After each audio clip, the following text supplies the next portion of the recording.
Good morning, students. Today we are going to see about new unit consumerism. Consumerism அப்படிங்கிறது வந்து அதாவது ஒரு consumer என்னென்னவெல்லாம் வந்து ஒரு டியூட்டி அவங்களுக்கு என்னென்ன டியூட்டிஸ் இருக்குது, ரெஸ்பான்சிபிலிட்டிஸ் இருக்குது, அதே மாதிரி அவங்க என்னென்ன அவங்களோட பொறுப்புகள் என்னென்ன, இது எல்லாமே வந்து நம்ம பார்க்கக்கூடியதான் இந்த consumerism.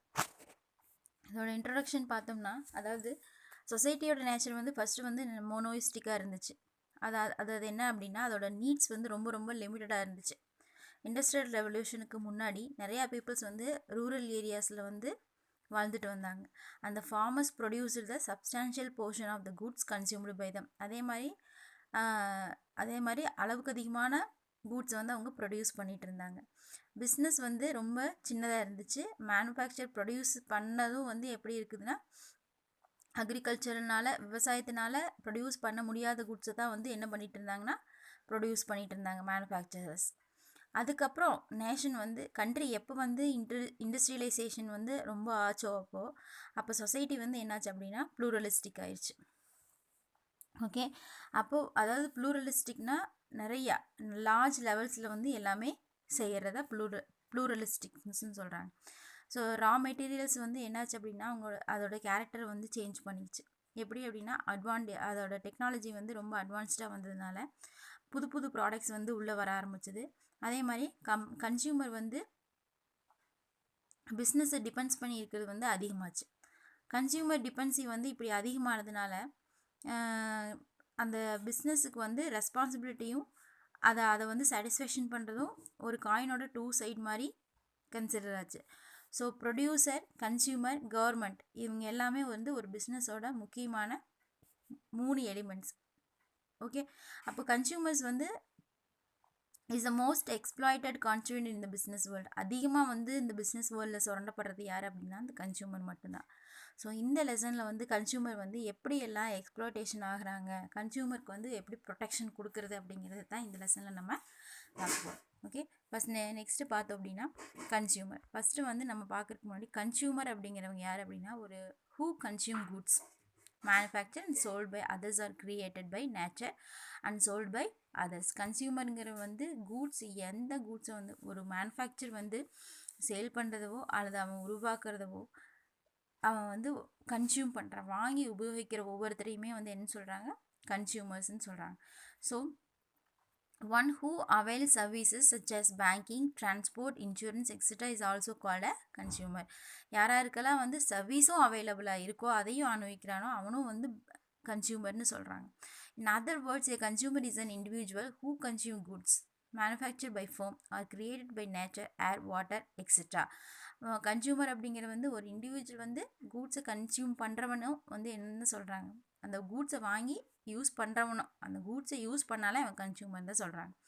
For manufacture by firm manufacture பண்ணுறது, நேச்சர் க்ரியேட் ஏர், வாட்டர், இது எல்லாமே யூஸ் பண்ணுறவன் ஒவ்வொருத்தருமே வந்து கன்சியூமர் அப்படின்னு சொல்கிறாங்க. And services offer by government or firm, hospital, education institutions. Not only firms manufacture. So government, ஃபேர்ம்ஸும், ஹாஸ்பிட்டல், எஜுகேஷன் இன்ஸ்டிடியூஷன் இவங்க எல்லாருமே வந்து க்ரியேட் பண்ணுற சர்வீசஸையும் கன்சியூம் பண்ணுறவன் தான் கன்சியூமர் அப்படின்னு சொல்கிறாங்க. So meaning of consumer under the Indian consumer protection act பார்க்கலாம். A person who buys any goods or services for a consideration which has been paid or promised or partly paid and partly promised or under any system of deferred payment is a consumer. Consumer அப்படிங்கிறவங்க வந்து என்ன சொல்கிறாங்கன்னா goods and சர்வீசஸை ஒரு மறு பயனுக்காக, consideration means ஒரு ரீபெனிஃபிட், திரும்ப ஒரு மறு பயனுக்காக வாங்குறவன் தான். அது வந்து பெய்ட் பண்ணலாம், இல்லை வந்து ப்ராமிஸ் பண்ணலாம், நான் வந்து உனக்கு அப்புறமேல் promise means it's maybe a part of credit sales. Okay, credit சேலாக கூட, கிரெடிட் பர்ச்சேஸாக கூட இருக்கலாம். அப்போது பார்ட்லி கொஞ்சமாக கொடுத்து போட்டு வாங்குறதா கூட இருக்கலாம், இல்லை பார்ட்லி கொஞ்சமாக காசு கொடுத்து போட்டு மீதியை வந்து கேஷ் வந்து நான் அப்புறம் தரேன் அப்படிங்கிற மாதிரி ப்ராமிஸ் பண்ணிட்டு வரதா இருக்கலாம். Under any system of deferred பேமெண்ட்னா கொஞ்ச நாள் தள்ளி பேமெண்ட் பண்ணுறது, அதையும் வந்து கன்சியூமர் தான் சொல்கிறாங்க. ஸோ யாராக இருந்தாலும் பொருளை வாங்கிட்டாலே வாங்கி யூஸ் பண்ணுற ஒவ்வொருத்தரும் கன்சியூமர் அப்படின்னு ஷார்ட்டாக சொல்கிறாங்க. A person who obtain such goods for resale or for any commercial purposes will not be a consumer. அதாவது கமர்ஷியல் பர்பஸுக்காக வாங்குறவங்க வந்து கன்சியூமர் கிடையாது. புரியுதா? அப்போ however if such goods are bought by a person exclusively for the purpose of earning his livelihood by means of self employment, then such a person will be considered consumer. இருந்தாலும் சில goods வந்து அவன் எக்ஸ்க்ளூசிவாக அவனோட ஏர்னிங்காக அவனோட வாழ்க்கையை ஓட்டுறதுக்காக அந்த கூட்ஸை வாங்கி அது மூலமாக செல்ஃப் எம்ப்ளாய்மெண்ட் பண்ணாலும் அவன் கன்சியூமர் தான் அப்படின்னு சொல்கிறாங்க. Okay, so theory all business enterprises consider consumer satisfaction is Dhar main objective. அதாவது எல்லா பிஸ்னஸ் என்டர்பிரைசஸும் வந்து கன்சியூமரோட சாட்டிஸ்ஃபேக்ஷன் தான் ரொம்ப மெயினான ஆப்ஜெக்டிவ்னு சொல்கிறாங்க. A consumer is said to be king and the businessman are primarily supposed to serve and satisfy customers. Consumer வந்து என்ன செய்யணும்? கன்சியூமர் தான் வந்து கிங், பிஸ்னஸ் கிங் இல்லையா? அதே மாதிரி பிஸ்னஸ்மேன்ஸும் வந்து என்ன பண்ணுறாங்கன்னா கன்சியூமரோட சாட்டிஸ்ஃபேக்ஷனை வந்து ஃபுல்ஃபில் பண்ணணும் அப்படிங்கிறதுக்காக தான் அவன் வந்து இருக்கிறான். இந்த கன்சியூமர் வந்து என்ன பண்ணுறான் அப்படின்னா என்டையர் ஃப்ரீ ஆஃப் எக்கனாமியில் வந்து முக்கியமான ஒரு இடத்துல வந்து அவன் ஆக்குபை பண்ணியிருக்கிறான், சென்ட்ரல் பொசிஷனில் இருக்கிறான். அப்போது consumer have not always received the attention they deserve. Consumer வந்து என்ன பண்ண முடியும்? அவங்களுக்கு என்ன தேவைகள் இருக்கோ அத்தனையுமே வந்து அவங்க ஃபுல்ஃபில் பண்ணிக்கிறதுல அவங்க கான்சன்ட்ரேஷன் பண்ண முடியாது. ரியாலிட்டியில் வந்து கன்சியூமர்ஸ் வந்து என்ன பண்ணுறாங்க அப்படின்னா they're cheated and exploited in many ways. உண்மையாக பார்த்தோம் அப்படின்னா அவங்க வந்து சாட்டிஸ்ஃபேக்ஷன் தான் பண்ணுறாங்க, பிஸ்னஸ்மேன் வந்து அதிகமாக கான்சன்ட்ரேஷன் பண்ணுறாங்கிறாங்க. ரியாலிட்டியில் பார்த்தோம் அப்படின்னா கன்சியூமர்ஸ் வந்து என்ன பண்ணுறாங்க? கன்சியூமரை வந்து அதிகமாக ப்ராக்டிக்கல் வேர்ல்டில் பார்த்தோம் அப்படின்னா அவங்கள ரொம்ப ஏமாத்துறாங்க, அவங்கள வந்து ரொம்ப எக்ஸ்ப்ளாய்டேஷன் பண்ணுறாங்க. ப்ராக்டிக்கல் வேர்ல்டில் கன்சியூமரை வந்து ஒரு அடிமையாக்கிட்டாங்க. And not the sovereign as described. Okay, sovereign அப்படிங்கிறது வந்து அதாவது அவங்களுக்கு தேவையான பொருட்களை வந்து வழங்காமல் அவங்களோட சொந்த முடிவுக்கு எடுக்கிறது தான். ஓகே, ஸோ அது மாதிரி இல்லாமல் அவங்கள அடிமையாக ஆக்கிடுறாங்க அப்படின்னு சொல்கிறாங்க. Okay, so consumer well-being or the welfare lies in the fulfillment of the normal legitimate interest, expectation and aspiration as to goods and services they need. Consumers wellbeing அதே மாதிரி கன்சியூமர் வெல்ஃபேர் வந்து எதில் இருக்குது அப்படின்னா அவங்கள வந்து நார்மலாக அவங்கள சட்ட ரீதியாக அவங்களோட இன்ட்ரெஸ்ட் ரீதியாக அவங்க என்ன எக்ஸ்பெக்டேஷன் பண்ணுறாங்களோ, ஆஸ்பிரேஷன்ஸ் மீன்ஸ் அவங்களோட ஆசைகள் இல்லையா, இது எல்லாமே அவங்க எப்படி அந்த ரீதியாக கூட்ஸ் அண்ட் சர்வீசஸை வந்து அவங்களுக்கு தேவைப்படுற கூட்ஸ் அண்ட் சர்வீசஸ் வந்து இந்த ரீதியாக வந்து அவங்களுக்கு கொடுக்குறதா அப்படின்னு சொல்கிறாங்க. கன்சியூமரோட வெல்பீயிங் வெல்ஃபேர் எல்லாம் இதில் தான், அதை ஃபுல்ஃபில் பண்ணுறதுல தான் இருக்குது அப்படின்னு சொல்கிறாங்க. So each and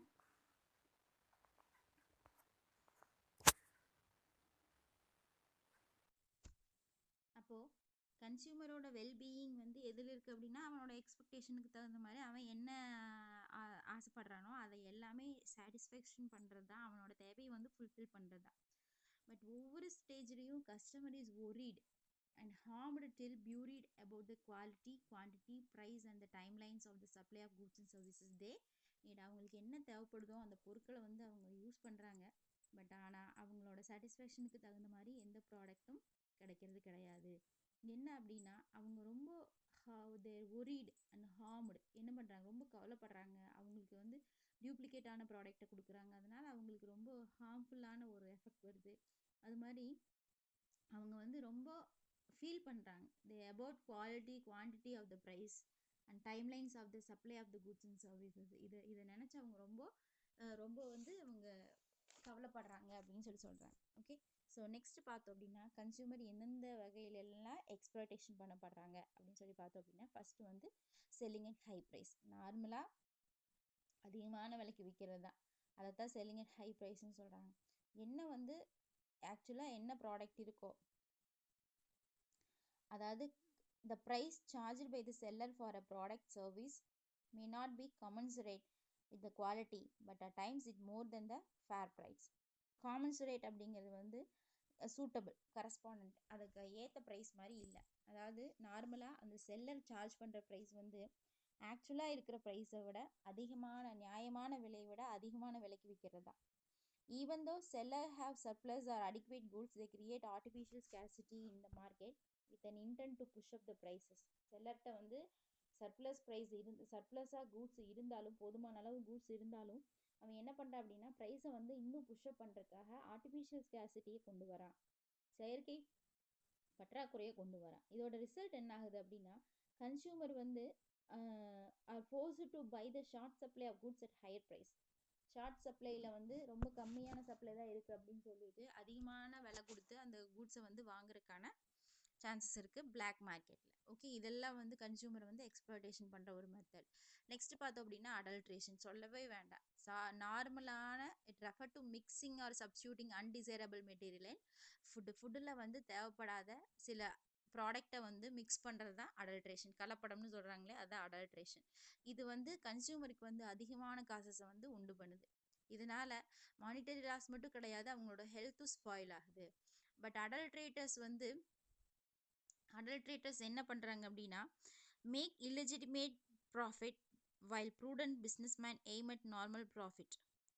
prudent businessman அப்படிங்கிறது வந்து ரொம்ப யோசித்து செய்யக்கூடியவங்க, விவேகம் உள்ள அப்படின்னு அர்த்தம். Normal profit whenever unscrupulous traders seek to reap higher profit out of greed. அதாவது they seek to adulterate the product.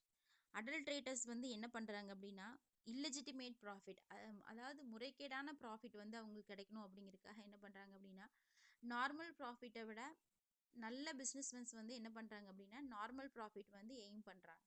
But அன்ஸ்க்ரூப்லஸ் traders என்ன பண்ணுறாங்க, அன்ஸ்க்ரூப்லஸ்னால் என்னென்னா முறைகேடான, அதாவது ரொம்ப நியாயமே இல்லாமல் ட்ரேட் பண்ணுறவங்க தான் வந்து அன்ஸ்க்ரூப்லஸ் ட்ரேடர்ஸ். அவங்க என்ன பண்ணுறாங்க அப்படின்னா அதிகமான ப்ராஃபிட்டை வந்து அவங்களோட பேராசையினால் வந்து அதிகமான ரொம்ப அதிகமான ப்ராஃபிட்டுக்கு வந்து விற்கிறதுக்கு வந்து லீட் பண்ணுறாங்க. என்ன அப்படின்னா they seek to adulterate the product. அந்த ப்ராடக்டை வந்து அதிகமான ப்ராஃபிட் வாங்கணும் அப்படிங்கிறதுக்காக ப்ராடக்டில் வந்து கலப்படத்தை உண்டு பண்ணுறாங்க. ஓகே, அப்போது அடல்ட்ரேட்டர்ஸ் அப்படிங்கிறவங்க வந்து யார் அப்படின்னா அந்த கலப்படம் பண்ணுறவங்க தான். அவங்க தான் வந்து என்ன பண்ணுறாங்க அப்படின்னா இல்லெஜிட்டிமேட் ப்ராஃபிட், நியாயமில்லாத அதிகமான முறைகேடான லாபங்களை வந்து கிடைக்கணும் அப்படிங்கிறதுக்காக பண்ணுறான். ஒன்றுமே கிடையாது. அடல்ட்ரேஷன் அப்படிங்கிறது வந்து it is a quite common in food articles. நார்மலாக நம்ம பார்க்கக்கூடியதான். இது வந்து இட் இஸ் அ கிரைம், இது வந்து குற்றம் தான். Which can not be pardoned as it spoils the very health of the consumer. இது வந்து கன்சியூமரோட ஹெல்த்தை வந்து ரொம்ப ரொம்ப அஃபெக்ட் பண்ணும். ஸ்டூடெண்ட்ஸ் நீங்கள் ஓனாகவே எழுதலாம். அடல்ட்ரேஷன் அப்படிங்கிறது வந்து சப்ஸ்டியூஷன், ப்ராடக்டில் வந்து ஏதாவது சப்ஸ்டியூஷனோ இல்லை மிக்சிங் வந்து சில அன்டிசைரபிள் ப்ராடக்டை வந்து அந்த ஃபுட்டில் வந்து மிக்ஸ் பண்ணுறது தான். ஓகே, ஃபார் எக்ஸாம்பிள் என்ன சொல்கிறாங்க அப்படின்னா இங்கே உங்களுக்கு பிக்சர் கொடுத்துருக்காங்க பாரு, ஃபெனல் சீட்னா சோம்பில் வந்து வேறு ஏதாவது கலக்கிறது, ஆப்பிள் வந்து வேறு ஏதாவது பண்ணி காமிக்கிறது, வேக்ஸ் மிக்ஸ் பண்ணுறது. அப்புறம் வந்து கோதுமை, இந்த சைடு பாருங்கள் கோதுமை பியூர் வீட் எப்படி இருக்குது, இந்த சைடு பாருங்கள் அடல்ட்ரேட்டட் வீட் பூராமே வந்து உள்ள வந்து ஸ்டோன் இதெல்லாம் மிக்ஸ் பண்ணியிருக்காங்க இந்த மாதிரி. அதுக்கப்புறம் வந்து பப்பாயா சீட்ஸில் உங்களுக்கு எக்ஸாம்பிள் கொடுத்துருப்பாங்க. எக்ஸாம்பிள் ஆஃப் அடல்ட்ரேஷன் பாருங்கள்.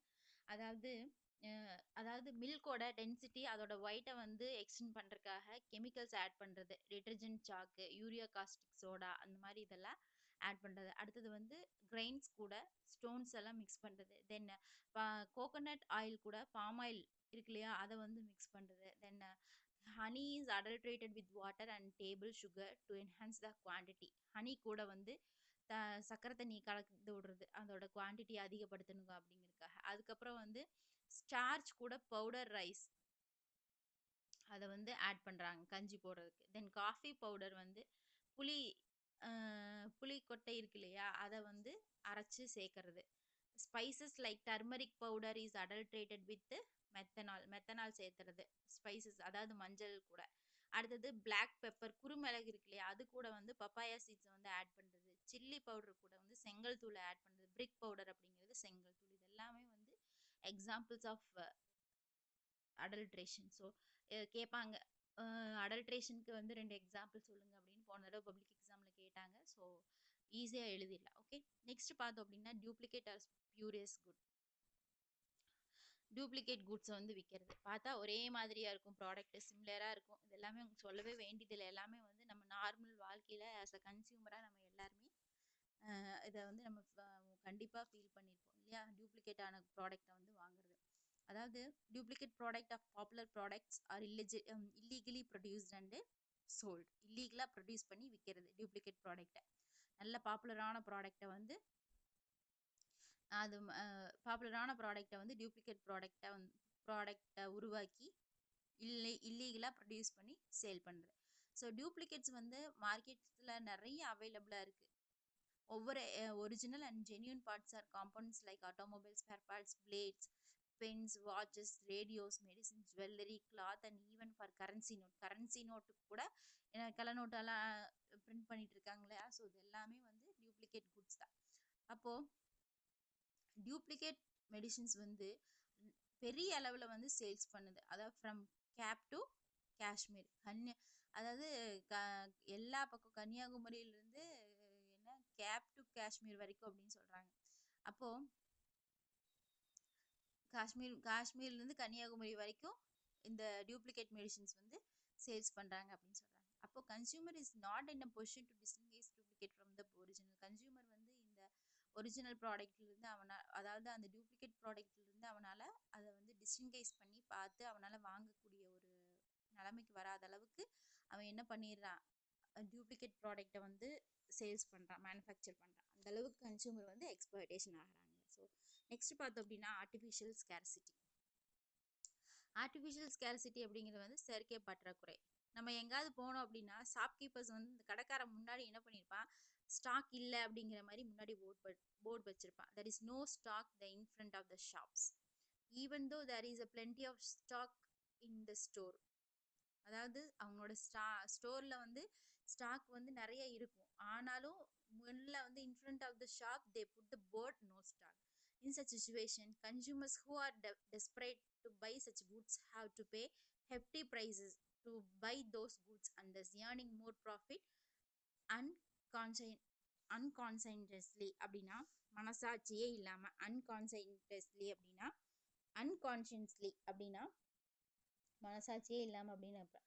இந்த மாதிரி சுச்சுவேஷனில் வந்து இந்த மாதிரி ஸ்டாக் இருந்து கூட ஸ்டாக் இல்லை அப்படின்னு சொல்லி அவன் போட்டிருந்தா அப்படின்னா கன்சூமர் வந்து என்ன பண்ணுறான், அந்த கூட்ஸை வந்து கண்டிப்பாக வாங்கித்தான் ஆகணும். அப்படின்னா அதிகமான ஹெஃப்டி ப்ரைஸ் அப்படின்னா லார்ஜ் அமௌண்ட், அதிகமான ப்ரைஸ் கொடுத்து அந்த ப்ராடக்டை வந்து வாங்குறான். இதனால் அவனுக்கு அதிகமான ப்ராஃபிட் கிடைக்குது. ஈவன் சினிமா ஹவுசஸ்லேயே நம்ம மோஸ்ட்லி சொல்கிறோம் இல்லையா, போர்டு வந்து அங்கே தொங்க விட்டுருப்பாங்க ஹவுஸ்ஃபுல் அப்படின்னு சொல்லிட்டு.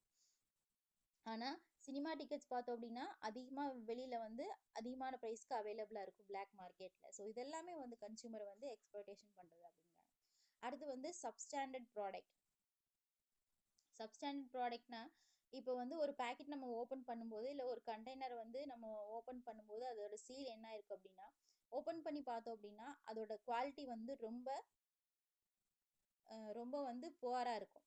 இல்லை அதில் வந்து defective or damage items are found in a pack, a consumer find it difficult to exchange the defective one for good one and consumers have to blame for lack of attention. One cannot return it and the consumers have tendency to blame their carelessness or fate for having bought such a substandard product.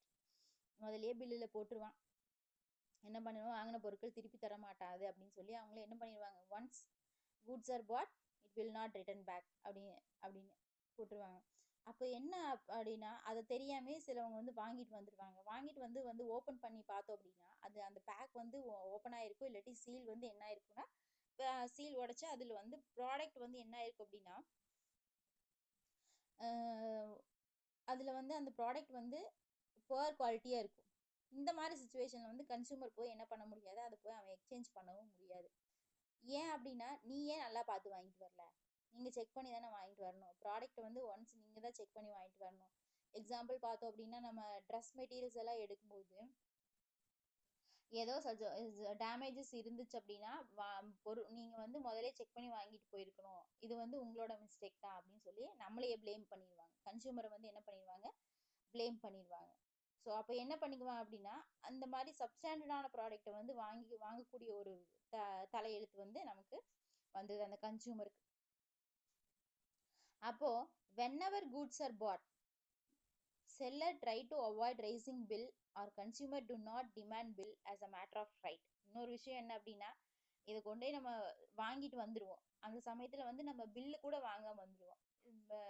நார்மலாக ஒரு medical ஷாப்பில் வந்து நம்ம போனோம் அப்படின்னா mostly நிறைய medical ஷாப்ல என்ன பண்ண மாட்டாங்கன்னா பில் கொடுக்க மாட்டாங்க. அப்போ அந்த பில் வந்து நம்ம கேட்டு வாங்கணும். இன்கேஸ் ஏதாவது ப்ராப்ளம் அப்படின்னா கூட நம்ம என்ன பண்ண முடியாது, நம்ம அவங்க கிட்ட போய் எதுவுமே கேட்க முடியாது. அந்த பர்பஸுக்கு தான். மளிகை கடையிலே நீ போய் பார்த்த அப்படின்னா நார்மலா பில் போட்டு தர மாட்டாங்க. ஏன் அப்படின்னு கேட்டேன்னா, சப்போஸ் ஏதாவது டிஃபெக்டிவ் ப்ராடக்ட்டா இருந்ததுன்னா கூட அத வந்து நம்ம மாத்தி குடுக்க மாட்டாங்க. அந்த பர்பஸ்க்கு தான்.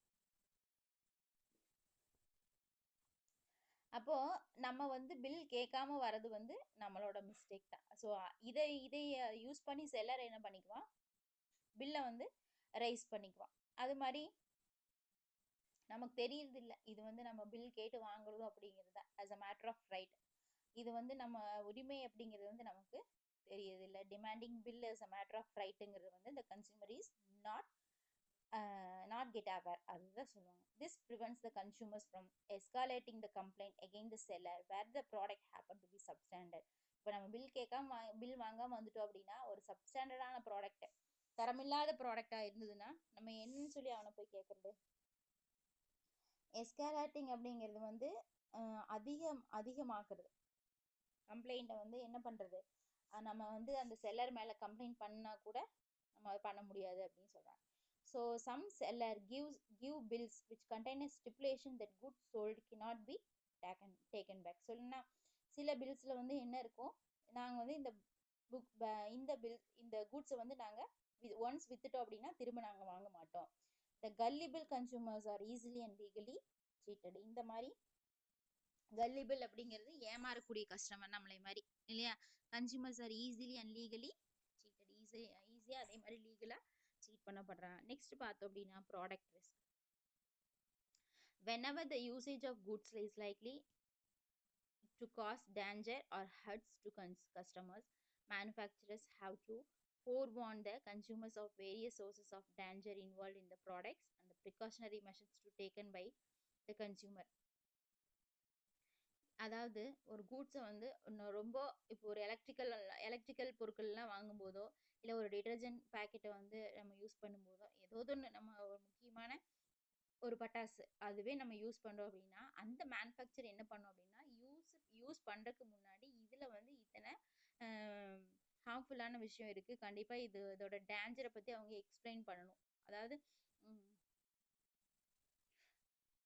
ஒரு டின் பேக்கெட் வந்து நம்ம ஓப்பன் பண்ணுறோன்னா இந்த டின் பேக்கெட்டை வந்து நீங்கள் பார்த்து கேர்ஃபுல்லாக யூஸ் பண்ணுங்கள். ஓப்பன் பண்ணிட்டீங்கன்னா கண்ணில் பட்டுரும். டிட்டர்ஜென்ட் டின் பேக்கெட்னு வச்சுக்கலாம், டிட்டர்ஜென்ட் பேக்கெட்டுன்னு வச்சுக்கலாம். ஓப்பன் பண்ணும்போது இது வந்து கண்டிப்பாக உங்களோட கண்ணில் வந்து பட்டு என்ன ஆயிரும், எரிஞ்சிரும்.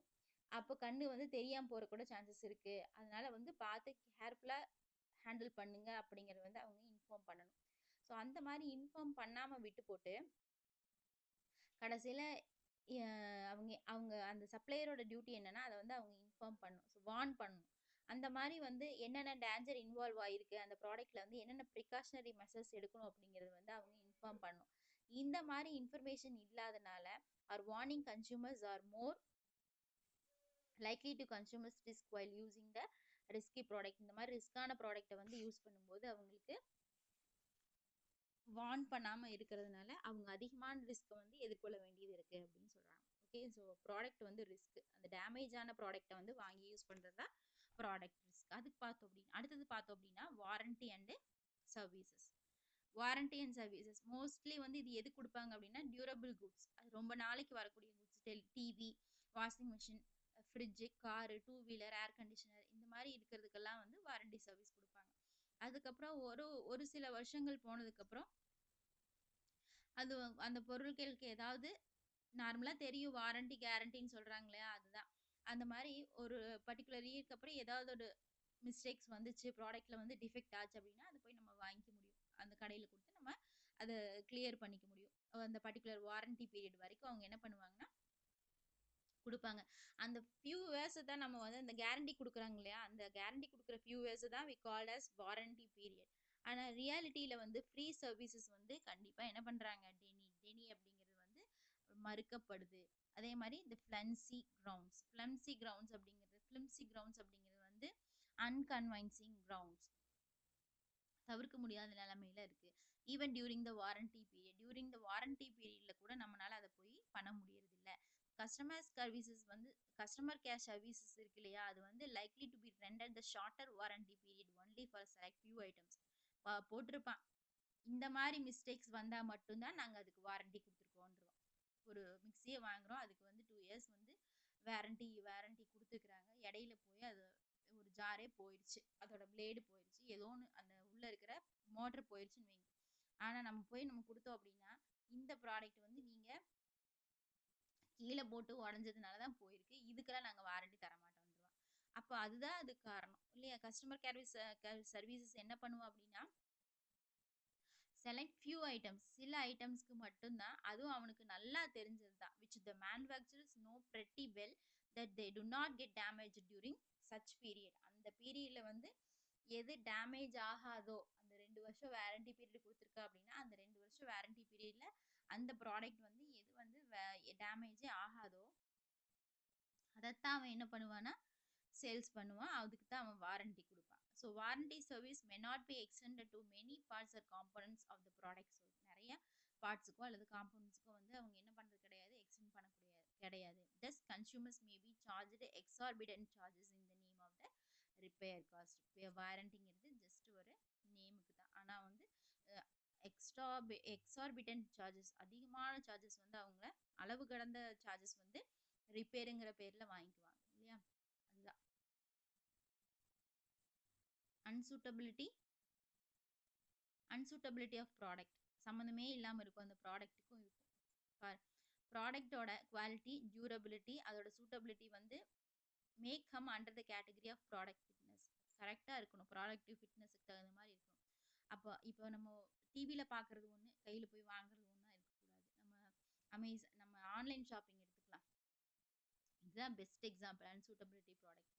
நம்ம வந்து ஜஸ்ட் ஒரு ஆன்லைனில் வந்து ஒரு சாரீ பார்த்துட்ருக்கோம், இல்லை வந்து ஒரு ஷர்ட் பார்த்துட்ருக்கோம், இல்லை ஏதாவது ஒரு ப்ராடக்ட், டியூரபிள் ப்ராடக்ட் நம்ம பார்த்துட்ருக்கோம். அதில் நம்ம பார்த்தது ஒன்றா இருக்கும், நமக்கு வந்து சேர்றது ஒன்றா இருக்கும்.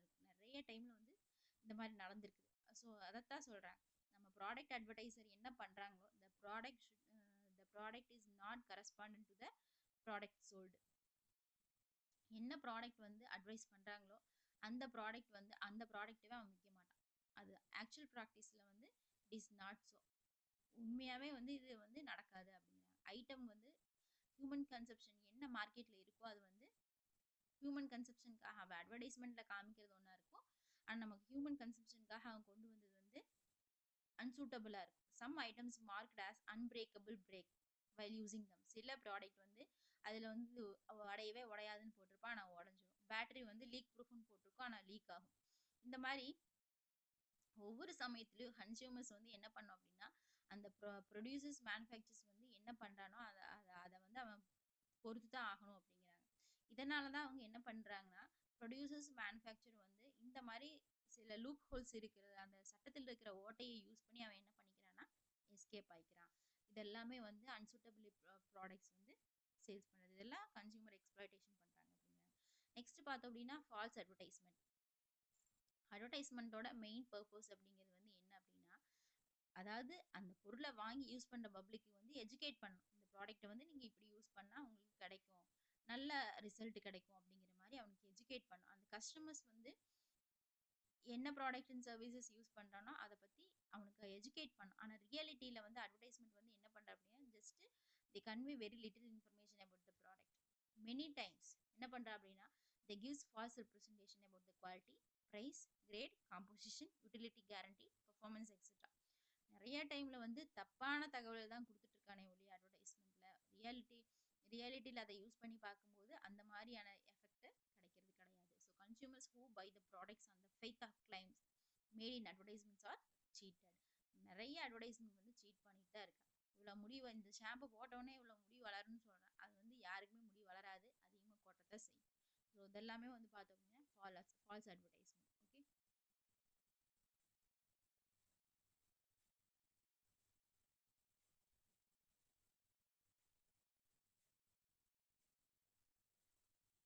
இதனால தான் இந்த மாதிரி எல்லாம் கன்சியூமர் ஏமாற்றப்படுறதுனால தான் கன்சியூமரிசம்ங்கிறது வந்து தலையெடுக்க ஆரம்பிச்சுது. நிறைய கன்சியூமர் வந்து இவ்வளோ சஃபர் ஆகுறாங்க, அதிகமாக எக்ஸ்ப்ளாய்டேஷன் பண்ணுறாங்க. இந்த மாதிரி ரொம்ப டெரரிசத்தோட சேல்ஸ் பண்ணுற ரொம்ப எக்ஸ்ப்ளாய்டேட்டிவ் ப்ராக்டிசஸாக சேல்ஸ் பண்ணுற செல்லர்ஸ்கிட்ட இருந்து ஒரு சேஃப்கார்டாக இருக்கணும் அப்படிங்கிறதுக்காக தான் அவங்களோட கன்சியூமரை வந்து ப்ரொடெக்ட் பண்ணணும் அப்படிங்கிறதுக்காக தான் இந்த கன்சியூமரிசம் அப்படிங்கிறது ஒன்று அரைஸ் ஆச்சு. ஸோ ரைட்ஸ் அண்ட் இதில் வந்து கன்சியூமர்ஸோட ரைட்ஸ் என்ன, பவர்ஸ் என்ன, எப்படி வந்து ப்ரொடியூசருக்கும் செல்லருக்கும் எகெயின்ஸ்டாக வந்து நம்ம இருக்கிறது, இந்த மாதிரி அன்ஸ்க்ரூப்லஸ் ட்ரேடர்ஸ் இருந்து நம்ம தப்பிக்கிறது அப்படிங்கிறதுக்காக கொண்டு வந்தது தான் இந்த கன்சியூமரிசம். ஸோ இந்த கன்சியூமரிசம் பற்றி பார்க்கலாம்.